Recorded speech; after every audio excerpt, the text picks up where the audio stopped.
Ngayon, dahil iba na ang landscape ng pag-cover sa media, maaring may mga vloggers na pumasok. Pero doon sa sinabi ni Barbers, lumilitaw na itong mga vloggers na ipapa-accredit nila o bibit-bitin nila, walang gagawin to kundi maging propagandista lang nila. Walang gagawin to kundi taga-kahol at taga-paypay nung kanilang mga black propaganda against kay Vice President Sara Duterte na in-impeach. Binanggit ko ang mainstream media kasi dapat objective. Ang tanong, mag-a-accredit ba ang PRIB o Public Relations Information Bureau? Siya yung media, sila nag-a-accredit ng mga media personnel na nakakapag-cover at nakakapasok sa Senate building, sa loob ng Senado. Ang tanong, i-accredit ba nila yung mga vlogger? At dahil Malacanang Senate na ngayon, at syempre, ang Malacanang, tuta rin nila ang Kongreso, malamang sa malamang, itong sinasabi mga volunteers na propagandistang vloggers ni Barbers o ng prosecution, malamang sa malamang, i-accredit nila. Kung mag-a-accredit ba sila ng mga vloggers mula sa hanay ng prosecution, mag-a-accredit din ba sila ng mga vloggers mula naman sa tanggapan ni VP Sara Duterte? Kasi kung noong panahon ni Corona ang naka-assign na reporter para i-cover naman yung side ni Corona ay galing sa Justice League, malamang sa malamang dito naman sa impeachment kay Vice President Sara Duterte, ang dapat i-assign dito o malamang na i-assign dito yung mga reporter na kino-cover, beat o nakatutok sa bawat galaw ni Vice President Sara Duterte. Ako may take dyan, no? Kapag volunteer ka, hindi ka dapat hino-host o ini-sponsor ng kung sino pinagbo-volunteeran mo. Volunteer ka nga eh. Now, if you get access to Senate and you find yourself in a room na nakaset up for such an activity na meron kayong mga kanya-kanya ninyong mga, sabihin na nating studio doon, no? For your takes, yung mga explanations ninyo and all, then you were set up to be there. You were commissioned to be there. Kasi inayos nila pati paglalagakan ninyo eh. That's not volunteering. If you are a volunteer vlogger na sinasabi ninyo, you will have to go through the online process na makasecure kayo ng access sa Senate. Pero kapag dadalhin kayo doon ni Barbers at ipipwesto kayo doon ni Barbers, may opisina kayo doon, sasabihin na prosecution comms and all, that's not volunteering. That's being sponsored by them para maging mouthpiece ng side nila. Ang end goal nila na sinasabi, para di umano, ang sabi ay magpaliwanag at magpalawig ng mga impormasyon tungkol sa impeachment to avoid fake news. Who is Barbers? We have to remember, isa siya sa talagang umaray ng umaray at todong nabugbog ng mga vloggers na ipinatawag nila sa TRICOM. Diba? Isa siyang sinasabi niya na biktima ng fake news. But then again, now we have to qualify and contextualize and give it meaning, ano ba ang fake news? Wala pa niyan. Hindi rin nasagot ng TRICOM yan. Wala rin tayong nakitang bill out of that hearing na ginawa nila na nagpatawag sila ng mga vloggers at inapi-api nila ang mga vloggers. Wala niyan. Dalawang korte yan, Marlon at Pan, mga kababayan. Ang trial ni Inday ay gaganapin hindi lang sa impeachment court dyan sa Senado, kung hindi, ito ang mas importanteng korte, the Court of Public Opinion. Because even if you convict VP Sara Duterte in the Senate Impeachment Court, but the greater majority of the People's Court, the public court of the Filipino nation rejects the guilty verdict, maghahalo na ang balat sa tinalupan yan.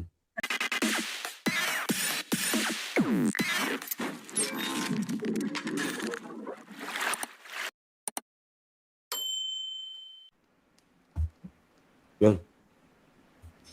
Well, yun. So, kahit nga kaming tatlo magkakaiba lagi yung mga opinion, no? But then again, may offer si Barbers. If you don't like what you're hearing from Third Floor Studio, may volunteers daw at Ito, first time kong makakita sa isang ops, Marlon, na vinolunteer mo ang information, na volunteers mo ito. No? Which I don't know if it should be the case, but Barbers said yesterday, Barbers is now officially considered as one of the spokes ng prosecution, no, Kuyang, Marlon, Yep. Yep. para sa impeachment. Question also is, why is there a need na tatlo dapat ang spokes mo? Because you have to remember, you have the legal guy na from Accra Law na uupo ding spokes ng prosecution, no? And then we have the Attorney Tolosa. Attorney Tolosa, and then we have the tandem of Reneco and who's the other guy? Adyong. From Adyong, and now Barbers. So 4 of them na. Is that, Marlon, nakapag-cover ka ng maraming beses, is that normal na 4-4 ang may hawak ng mikropono? Wala akong matandaan kasi nung kay Corona noon si Karen Jimeno eh. Di ba? Ang natandaan. Oo, Although kung part ito ng strategy ng prosecution, bigay natin yun. Ang catch dito yung nagbo-volunteer. So, doon sa sinabing gano'n ni Barber, so talagang bibit-bitin nila yung vloggers na to para may sarili silang propagandista. Kasi sa nakalipas na 2 kasaysayan ng impeachment sa Senado, yung kay Erap, saka ang inabot ko kasi yung kay Corona. Ipaliwanag ko sa inyo yung konteksto ng coverage doon. Si prosecution, tatlong klase ng media ang nagko-cover doon. Na mainstream media itong binabanggit ko. May mga naka-assign sa team prosecution, may naka-assign sa team ng defense, saka may naka-assign sa Senate media mismo. Para sila naman ang kukuha ng reaction o magbibigay din ng kaganapan sa bawat senador bilang mga senator judge. So, kalimitan, nung kay Corona, ang nag-cover ay kalimitan, ito yung mula sa House of Representatives media. Ito yung mga media na nakabit o naka-assign sa Kongreso. Tapos, ang naka-assign naman dun kay Corona, since Supreme Court Chief Justice siya, sila naman yung media na nakabit naman sa Justice Bit o Department of Justice o Supreme Court. Ang naka-assign naman sa impeachment trial, syempre, yung Senate media. At syempre, depende pa rin sa laki ng network kung kaya nilang mag-deploy pa ng iba pang media, ibang empleyado ng media company para i-cover yung kaganapan sa loob at labas ng plenaryo at kaganapan sa loob at labas ng gusali ng Senate premises. So, ngayon, dahil iba na ang landscape ng pag-cover sa media, maaring may mga vloggers na pumasok. Pero doon sa sinabi ni Barbers, lumilitaw na itong mga vloggers na ipapa-accredit nila o bibit-bitin nila, walang gagawin to kundi maging propagandista lang nila. Walang gagawin to kundi taga-kahol at taga-paypay nung kanilang mga black propaganda against kay Vice President Sara Duterte na in-impeach. Binanggit ko ang mainstream media kasi dapat objective. Ang tanong, mag-a-accredit ba ang PRIB o Public Relations Information Bureau? Siya yung media, sila nag-a-accredit ng mga media personnel na nakakapag-cover at nakakapasok sa Senate building, sa loob ng Senado. Ang tanong, i-accredit ba nila yung mga vlogger? At dahil Malacanang Senate na ngayon, at syempre, ang Malacanang, tuta rin nila ang Kongreso, malamang sa malamang, kung sinasabi mga volunteers na propagandistang vloggers ni Barbers o ng prosecution, malamang sa malamang, i-accredit nila. Kung mag-a-accredit ba sila ng mga vloggers mula sa hanay ng prosecution, mag-a-accredit din ba sila ng mga vloggers mula naman sa tanggapan ni VP Sara Duterte? Kasi kung noong panahon ni Corona ang naka-assign na reporter para i-cover naman yung side ni Corona ay galing sa Justice Bit, malamang sa malamang, dito naman sa impeachment kay Vice President Sara Duterte, ang dapat i-assign dito o malamang na i-assign dito yung mga reporter na kino-cover, bit o nakatutok sa bawat galaw ni Vice President Sara Duterte. Ako may take dyan, no? Kapag volunteer ka, hindi ka dapat hino-host o ini-sponsor ng kung sino pinagbo-volunteeran mo. Volunteer ka nga eh. Now, if you get access to Senate and you find yourself in a room na nakaset up for such an activity na meron kayong mga kanya-kanya ninyong mga, sabihin na nating studio doon, no? For your takes, yung mga explanations ninyo and all, then you were set up to be there. You were commissioned to be there. Kasi inayos nila pati paglalagakan ninyo eh. That's not volunteering. If you are a volunteer vlogger na sinasabi ninyo, you will have to go through the online process na makasecure kayo ng access sa Senate. Pero kapag dadalhin kayo doon ni Barbers at ipipwesto kayo doon ni Barbers, may opisina kayo doon, sasabihin na prosecution scums and all, that's not volunteering. That's being sponsored by them para maging mouthpiece ng side nila. Ang layo-layo nung konsepto ninyo na volunteer. Kaya lang masyado nyo naman ding maagang in-expose, and thanks to you na merong mga ganyang magsusulputan. Ano ang end goal nila na sinasabi? Para di umano, ang sabi ay magpaliwanag at magpalawig ng mga impormasyon tungkol sa impeachment to avoid fake news. Who is Barbers? We have to remember, isa siya sa talagang umaray ng umaray at todong nabugbog ng mga vloggers na ipinatawag nila sa TRICOM. Diba? Isa siyang sinasabi niya na biktima ng fake news. But then again, now we have to qualify and contextualize and give it meaning, ano ba ang fake news? Wala pa niyan. Hindi rin nasagot ng TRICOM yan. Wala rin tayo nakitang bill out of that hearing na ginawa nila na nagpatawag sila ng mga vloggers at inapi-api nila ang mga vloggers. Wala niyan. So, sa tawagin mo ang sarili mong volunteer ka, if you are being hosted and fed and housed by this side of the impeachment, which is the prosecution side. Buti nabanggit mo yung pag-host, Pam, no? Kasi sa mga nakalipas na impeachment hearings doon sa Senado, meron talagang ina-allocate, meron binibigay na kwarto para sa team prosecution at saka sa team ng defense.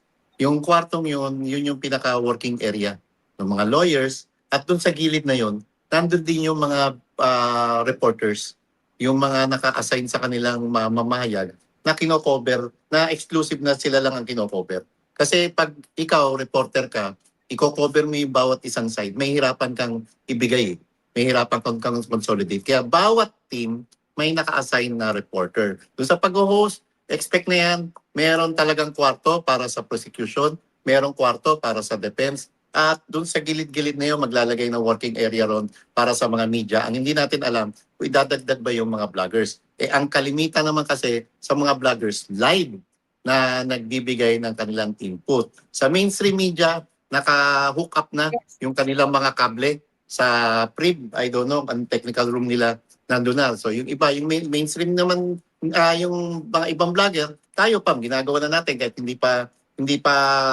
nag-i-start yung impeachment, nire-restream na natin kung saan man naka-hook up sa Senate website o kung saan man, di ba? So ang tanong ngayon, saan pepwesto itong mga vloggers? Bit-bit man yan o nakatutok man yan sa prosecution, at kung meron ding tututok na vloggers para sa defense team ni VP Sara. Sa host, kailangan gawin yon, yung host na yon, kailangan magkaroon talaga ng sarili-sariling kwarto, working area ang defense team saka prosecution team para hindi maging magulo at para maging maayos din yung working area ng bawat panig. Well, the question also, Kuyang Ibi, bago ka, the question also there is magiging patas ba? Because knowing it's a Senate of Malacanang, magiging patas ba sila sa bibit-bitin or kung sino man ang volunteers for the defense? Yun ang tanong eh. Tama pa, rephrase ko. Magiging patas ba sila nang i-accredit nila na vloggers? Magiging patas ba ang Senate PRIB na i-allowed kung sinong mga vloggers ang papapasukin at bibigyan ng accreditation ID para makapasok sa Senate at para makapag-cover sa loob mismo ng plenaryo na siya yung pinaka-impeachment court? Before we all discuss about the technicalities of how they are being treated, this is the more important question. if they are going to accredit the bloggers volunteering for the prosecution, will they also accredit bloggers who will be volunteering for the defense? That's what Yan nga pinupunto ko yan. Oh, di ba? Yun ang una nating klaruhin. Kasi pag hindi nila inaccredit pero inaccredit nila yung kabila, talagang selective justice. At ito na yung playbook nila, klarong-klaro na talaga because again, no? Ang impeachment ni Inday, dalawang korte yan, Marlon at Pan, mga kababayan. Ang trial ni Inday ay gaganapin hindi lang sa impeachment court dyan sa Senado, kung hindi, ito ang mas importanteng korte, the Court of Public Opinion. Because even if you convict VP Sara Duterte in the Senate impeachment court, but the greater majority of the People's Court, the public court of the Filipino nation rejects the guilty verdict, maghahalo na ang balat sa tinalupan yan. Oo. Kaya ngayon, gusto nilang stretch 7 months until February. Okay? Para busy si Inday at yung mga kaalyado nila hindi makapagprepara in 2027 for the 2028 elections. Mabisi tayong lahat. Hindi natin mapagtutukan yung budget deliberations, no? Which will start by August.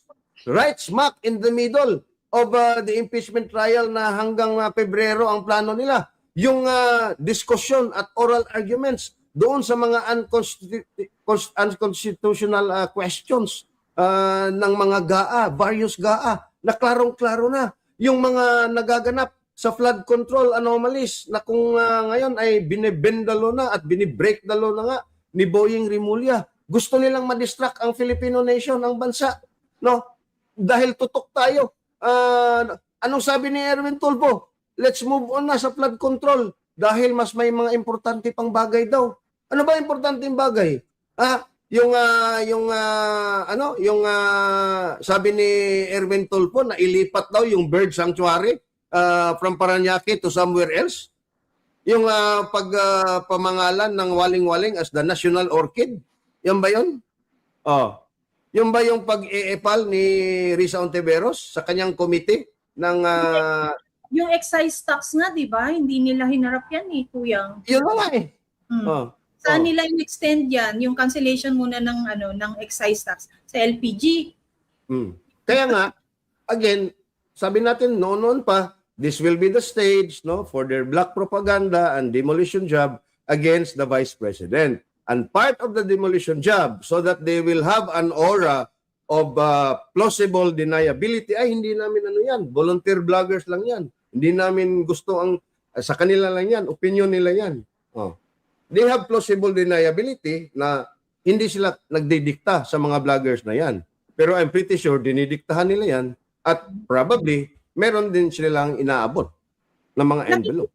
Nakikita naman yung meron, kapag alam mong uniform and similar yung the way they present, the way they explain the issues, no? Ibig sabihin, na-feed na sila. Na-feed na yan ng papanong naratibo, na papanong flow, di ba? Unlike us na mga talagang, ang tawag dito, matatawag nating volunteer na walang tinatanggap, walang anything. Maaring iisa ang topic, pero hindi copy-paste ang pagpapaliwanag. Di ba? Maraming ganyan na-expose na rin naman yung mga yan sa mga nakaraang hearing, di ba? So that's the only concern. Meron din sinabi si Barber Spam, before I forget, ang sinabi din ni Barber Spam na importante daw din na merong mga volunteer bloggers kasi gusto nila na sa iba't ibang lengguwahe daw i-convey yung mga information about the impeachment. Meaning may Bisaya, may Ilonggo, may Waray, may Ilocano, may Chabacano, may Tausog, may Maranao, o kung ano-ano pang lengguwahe ang gagamitin nila. So again, this is a very orchestrated and well-oiled machine para i-demonize, i-vilify, At again, this is one hell of a black propaganda operation, Pam, because this year is the now or never. This year is the last hurrah for the impeachment of VP Sara, because you cannot, although you can file, technically you can file another impeachment, another third impeachment, pero huling-huli na yan. You can only file by February or March of 2027. Sino pang magfa-file yan at mag-i-endorso yan? Election na, filing of candidacy na in October.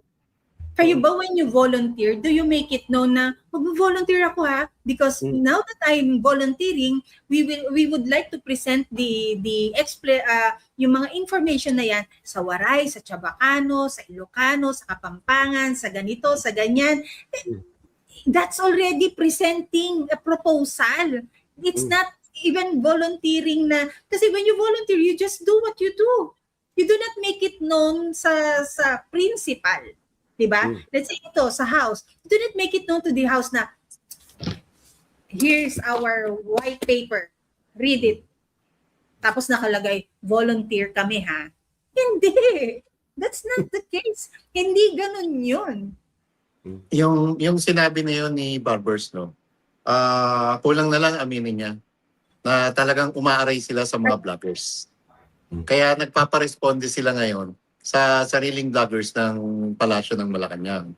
Ang tanong ngayon, sa Lunes na to, dapat ang PRID maglabas ng payag na kung acceptable ba o bibigyan ba nila ng accreditation ang mga vloggers. Mag-cover man yan ng team prosecution o team defense. Tapos, kung acceptable, dapat kasama na yan sa ginagawa nilang briefing. Kasi usually, binibigyan nila ng briefing yung mga media na nagko-cover o binibigyan nila ng guidance kung ano ang dapat, kung saan lamang sila dapat pumesto, saan dapat magkaroon ng interview. Maliit lang yung maliit lang yung press conference room o briefing room ng Senate Media. Nasa likod siya ng Senate Media Press Center kung saan doon din yata ngayon, I don't know, bagong layout ngayon, yung mga photographers. So, yung press area na yon para magkaroon ng press conference, sa mainstream media, puno na yon. What more pag nadagdagan pa ng mga vloggers na magko-cover. And muli, dapat ngayon pa lang, yung Public Relations and Information Bureau maglabas na ng pahayag kung i-accredit ba nila yung mga vloggers o hindi, at kung mag-accredit sila, ano-ano ang mga requirements at kung ano-ano ang mga dapat lamang nilang i-accredit. Ang mahirap nga, dahil nag-umpisa ang nagpagpapahayag na may mga volunteers ng vloggers mula sa team prosecution, baka bukas makalawa, ang papasukin lang sa Senate ay yung mga vloggers na kakampi ng administrasyon. That's what we said earlier, no? Kasi bukod sa may press con ang defense, may press con ang prosec, magpapapress con din unti-unti, isa-isa at kanya-kanyang bida yan, yung mga senator judges. So, Yes, ang senator judges, kapag nakikita natin kung saan nagpapapress con sila Senator Marcoleta, sila Senator Jinggoy, yung parang may painting sa wall, yung mural, no? Yun yung area nila.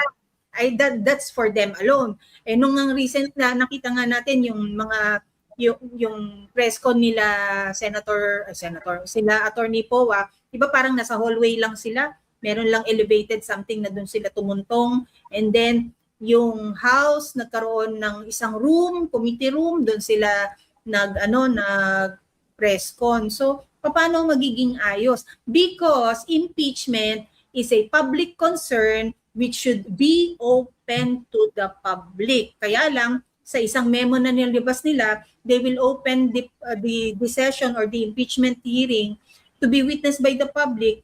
Per day yata 60 ba, Kuyang? 61. 61. And you have to register online, unahan, first come, first serve basis. Mag-o-open yung link 2 p.m. The day before each trial. Halimbawa, ang first trial day will be July 6. On July 5 at 2 p.m. mag-o-open ang link. So kung gusto mong makadalo doon at matsansahan mo, dapat nag-aabang ka na to open the link and register, hoping na ma-admit ka of the 60. But I understand perfectly, no? I've never been to the Senate, Marlon, at PAM, no? But as I understand it, napakaliit lang ng Senado, no? So tapos yung Yung Senate staff, mayroon silang sariling staff. In fact, nagdadagdag pa ata yung mga senator judges ng mga legal staff nila, no? Just to para tutukan lang yung impeachment dahil nga may ibang tinututukan din yung kanilang mga staff kasi they are still doing the legislative work. Pangalawa, yung House prosecution, meron din silang sariling legal staff. And then you have the private prosecutors. And then the defense team, meron din. Their defense team is not only the guys that we see, pero ang legal staff nila, legal researchers nila, ang dami din yan. So, again, I understand na hindi talaga kasya yung maramihan dyan sa Senado. At 61, siguro reasonable na rin. Ang problema dyan, sinong pipiliin nila? Yeah. Maraming committee rooms ang Senate building, no? So, sa working area ng Team Defense, may bibigay na malaking committee rooms doon. Ganon din syempre sa Defense. Tapos, tama Pam, bibigyan ng pagkakataon na makapagpa-presscon yung kanilang panig, mapa-defense, mapa-prosecution. Kaya nga may nakatutok sa kanilang media.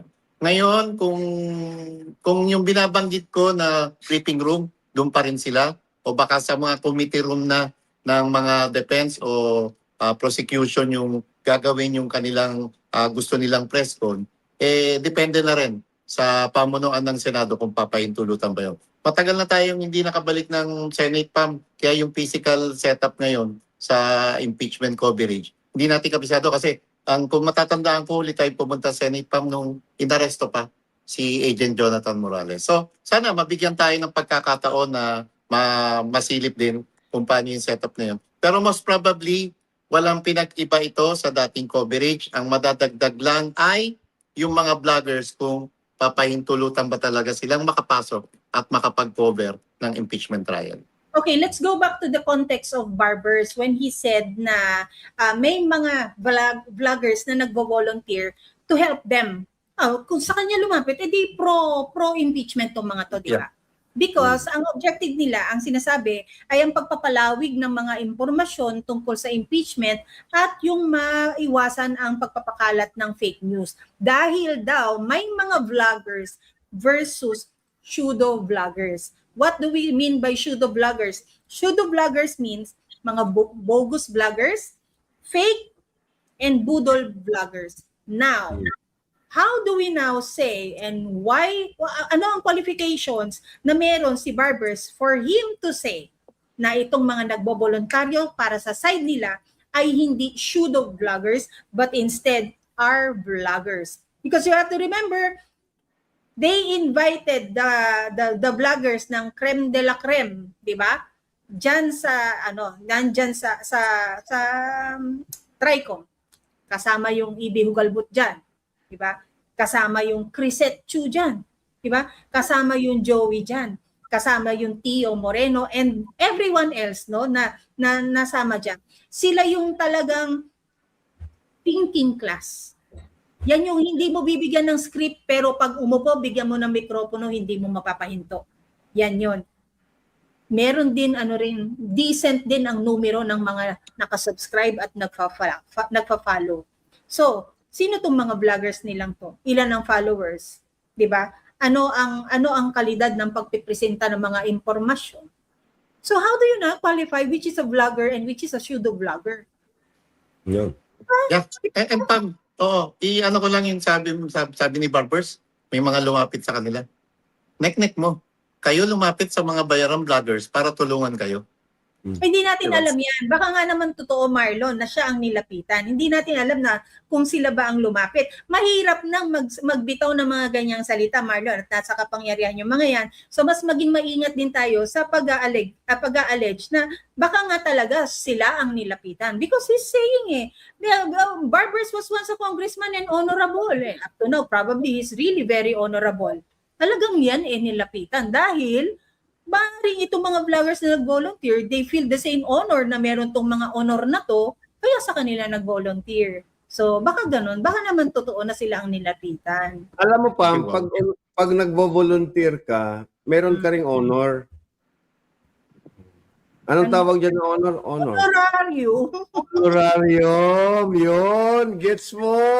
Ayun, expandable or baka airmail envelope lang yun. Uy, sa mga nag-volunteer ha, huwag kayong papayag kung nakakita kayo ng maleta dyan. Huwag kayong papayag na airmail, alam mo yung flat envelope, hindi Oh. pwede. Baka ilang libo Dapat lang. paper bag. Dapat paper bag. Paper bag. Kung hindi naman paper bag, pwede na yung expandable long envelope. Di ba? Yun. Bundles. Kaya kayong mga volunteers, ha, huwag kayong papayag na office envelope lang. Dapat expandable to paper bag. Kasi alaman niyo naman itong mga hayop na ito, no, na mga kawatan diyan, pati yung kurakot nila pinapading nila eh. Sasabihin niya ng handler ninyo, mga vloggers, no? Oh, ito yung budget ninyo. Oh, ito 100K. Pero yung voucher naka 500K, paldo sila ng 400. Grabe. Tignan Diba? natin ha. And of course, hahanapin natin yung mga volunteers na yan. Baka naman mas nauunawaan nila ang proseso ng impeachment, baka mas matuto naman tayo din sa kanila, di ba? Baka Ay, mas maganda yan, Pam. Bardagulan na kung bardagulan na. Pwede ako sa English, pwede ako sa Tagalog, pwede din Lalo ako pwede sa Bisaya. Oo. Lalo kuyang gusto nila, ano daw Marlon, kada dialect? Iba-ibang dialekto, no? Ay, bilat siyang yawa kag binisaya na lang sa Ginoo ng barbero kang buanga ka na, labtikan ko ng itlog ni mga animala ka. Pastilan yawa, buwang. Yun na lang, no? Pero, titignan natin, baka naman matuto tayo sa kanila, hindi natin alam, pero... Baka magmura pa, baka lalong bababa yung views natin. O kininayo. Kinakano naman yun, no? Naidayo, Kapampangan naman yun. So, I don't know, no? Monday is gonna be a hell of a ride. We'll see. Pero una pa lang yan eh. Preliminary pa lang yan. Pero may action na ba sa Lunes, Marlon? Sa mga nakaranasan mo dati? Yung mga unang araw, may action Ang na ba? unang pag-uusapan mo na rito, sino magpreside, magiging presiding officer. Yun nga. So, mauubos sa tatingin ko, doon pa lang mauubos na oras eh. At pangalawa, Marlon. At pangalawa, Marlon, ang pag-uusapan dyan, yung threshold for conviction. 16 pa ba? O pwede na yung 15? Is that Yun, even a discussion? Promise. It is. It is. It will be bago up for mag-umpisa. discussion. But the Constitution is saying, And then there's a very emotional pa at highly charged na again baka mangyari at sinabi na ito ni Sen Bino, Robin Hood Padilla, baka he will file a motion to dismiss the impeachment complaint. ginawa nila yan dun sa una no? Yes.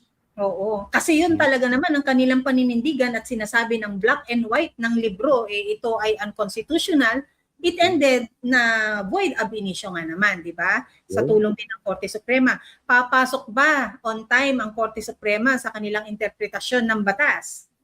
Yun din ang tanong, di ba? Tapos Pam, abang-abang din.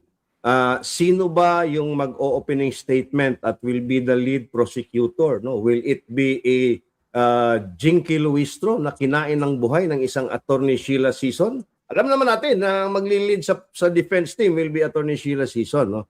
At ang mag-opening statement diyan ng una will be the prosecution. I'm pretty sure si Luistro yan. At magdadrama-drama na rin yan. Magaganon-ganon yan sa kanyang you know where I'm going.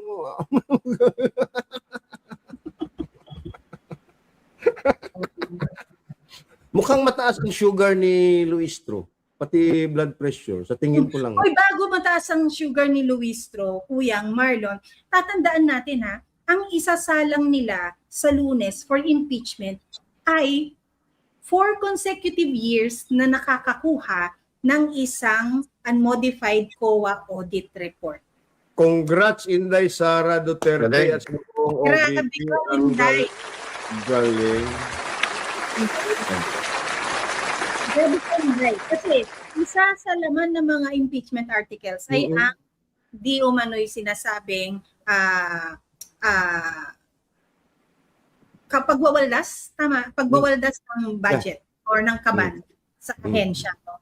Pero ito ang COA, I don't know if tiniming nila to really express support for the Vice President or it's just really the time of the year na nilalabas ang ganitong mga audit report, no? So, ito ba ay magagamit ng defense team bilang bagong not really an evidence but a reference na ito nga, tignan nyo, itong taon na to, walang confidential funds ang Office of the Vice President pero nakakuha ng ganitong audit findings from COA.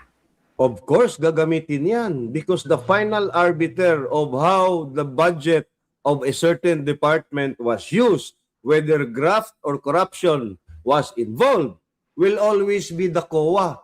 Remember, COA is a constitutional body. Independent, tulad yan ng COMELEC, tulad yan ng Ombudsman. The Supreme Court and the courts will always defer to the findings of the COA. Although they can review the decisions of the COA only in matters where there is presumably grave abuse of discretion. Doon sa ipinalabas na COA report, no, pwede nating sabihin na uwian na, may nanalo na. Yun. Baka yun naman, Marlon, ang gusto rin sabihin ng COA sa prosecution. Baka yun din pero, ang message nila. Kasi pa ng oras dyan, ito, kami na nagsasabi, malinis. Pero- At walang nilabag ang tanggapan ni Vice President Sara Duterte. Pero hindi sumang-ayon si Redon yan. Hindi siya na mag-COA, umas pala siya. biglang lumabas yung terror doon. Hindi yan material doon sa aming complaint ganyan yan. Tapos gumaganyan yung ilong niya, Pam. Pam yung gano'n. Gumaganyan yung ilong, So kung si Luis Ilong ko, kuya. si Ridon naman yung ilong niya gumagano, Grabe, parang double barrel shotgun, Huwag mo akong materi-teri ha. Friday ngayon, maglalaba tayo mamayang hapon, Terry Redon.